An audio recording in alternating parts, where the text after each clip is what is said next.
Really funny, kind of looks like she's having a perpetual bad hair day, but it is really cute.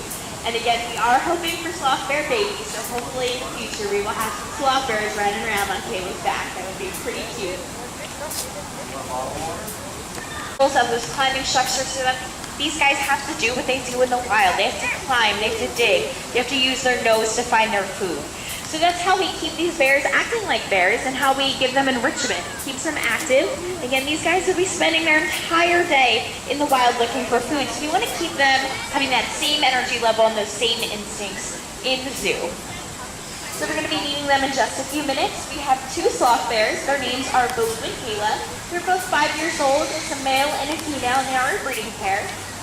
So this time of year is breeding season, so they do spend a few hours a day together, and sometimes they spend some time by themselves. So sloth bears are solitary in the wild, so they do enjoy some me time, just like I'm sure all of us do. I'm sure you know, especially if you have a brother or sister, that sometimes you just need a little break. So these guys, we might be meeting one or both of them. So we'll see who comes out. It'll be a nice surprise for all of us. These guys are native to India, Sri Lanka, and Nepal, so they are rainforest animals, believe it or not. And you'll see when they come out, they're pretty small as far as bears go. They never hibernate because it never gets cold enough where they live, where they don't have enough food for the winter, so they're active all year round. You'll see when they come out, they don't have very thick fur. So the fur is not a keeping warm fur, it doesn't have an undercoat. It protects them from things like the sun and insects and other animals like predators. So these guys are mostly insect eaters. About 80% of their diet, oh, here comes Blue. So this is Bhalu. He is our male. Again, he's 5 years old. He came from the Brookfield Zoo in Chicago. We may be joined by our female Kayla as well. So like I was saying, these guys are mostly insect eaters. About 80% of their diet is termites and ants. And these guys have really special adaptations to help them eat. So Blue, depending on which trip he decides to go for first, we might see his behavior.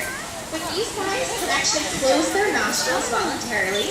They have really big lungs and they're actually missing their two front teeth. So what they do is they find an ant or a termite nest, they might dig it up with their long paws or they might blow into it. When all those insects come rushing out to defend their nest, these guys close their nostrils and suck all those insects up like a big furry vacuum cleaner. It's pretty cool, they're very efficient. They can eat about 40,000 insects in one sitting. Again, if these guys are, they're pretty big animals compared to termites and ants, so they do need to eat a lot of them, which is another reason they eat all day long. So you can see Bhalu is carrying into something over there. Yeah, his name is Bhalu, just like the bear from the Jungle Book. If you've never seen that movie, that's actually a sloth bear, and the word Bhalu actually means bear.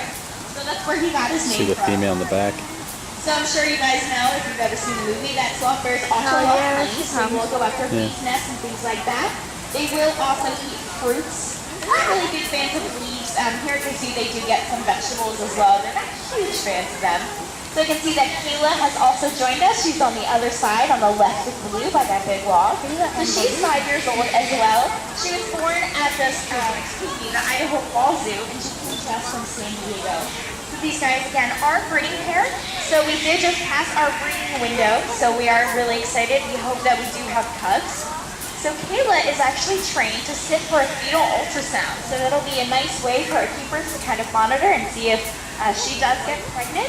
Sloth bears actually do have something called delayed implantation, similar to panda bears, where if the mother isn't receiving enough food or if she's really stressed out because of her environment, that egg will actually not implant for months. So the earliest that our cubs, if she does get pregnant, would be born would be December, but it could be months and months after that. So it'll be a nice surprise for all of us. The keepers are going to try to monitor her progress to see if they can detect if she is pregnant. So that'll be really exciting. Hopefully we do have some baby sloth bears in the future. These guys are listed as vulnerable. They're right on the cusp of being considered endangered. So the biggest threat for these guys is habitat loss and poaching. So these guys, because they do love to eat fruit in the summer, a lot of times they will go in and kind of raid farms, and of course farmers don't like that because they do depend on that for their livelihood. So a lot of times these guys will be shot or hunted for that reason. Habitat loss is a big problem for these guys, for things like agriculture, production, even urbanization. So if you guys want to help sloth bears, all you have to do is recycle your paper. That's something we can all do every single day. Super easy, doesn't really take any effort on our part, but it makes a big difference for animals like sloth bears. So you can see Kayla has found a nice little tasty snack up on that rock. So again, when we give our animals enrichment, especially our bears, we like to give them things on different levels. So you'll notice Bhalu is really good at climbing. So these guys, again, are called sloth bears, but you'll notice they're not slow, not really related to sloths at all. The reason they're called sloth bears is when they were first discovered in the rainforest, people saw these big, shaggy animals. They have really long claws, they're great at climbing, and they thought they were kind of sloth. Of course, as we learn more about them, we learn they're actually bears, but the name just kind of stuck, so that is why they're called sloth bears. But you can see, especially Bhalu, he's not slow whatsoever. So now that we can see both Bhalu and Kayla really well, you can tell them apart pretty easily if you know what you're looking for. So Bhalu is actually bigger by weight, but he looks smaller because his fur is much straighter, it's less fluffy, and he has 2 humps on his back, kind of like a camel. So that's just the way he's shaped, but that's an easy way to tell him apart. Kayla's up on that big rock on the left. So she is actually smaller, but she looks bigger because her fur is really fluffy. And you can see on her back, she has a really long patch of fur, kind of like you were mowing the lawn and you just missed a big spot. So that actually serves a purpose. So sloth bear babies, when they're born, they're about 8 ounces. So they're extremely tiny. They spend their first 2 to 3 months in the bed with mom. They're completely helpless. And then after that, what's really unique about sloth bears is they'll actually crawl up onto mom's back and hold on to that long fur. She'll actually carry them around everywhere she goes for the first year of their lives. So really similar to primates and animals like gorillas that carry their babies around, sloth bears are the only bears in the world that actually carry their babies like that. So the females all do have that really long shaggy fur to help them carry their babies. It looks really funny, kind of looks like she's having a perpetual bad hair day, but it is really cute. And again, we are hoping for sloth bear babies, so hopefully in the future we will have sloth bears running around on Kayla's back. That would be pretty cute.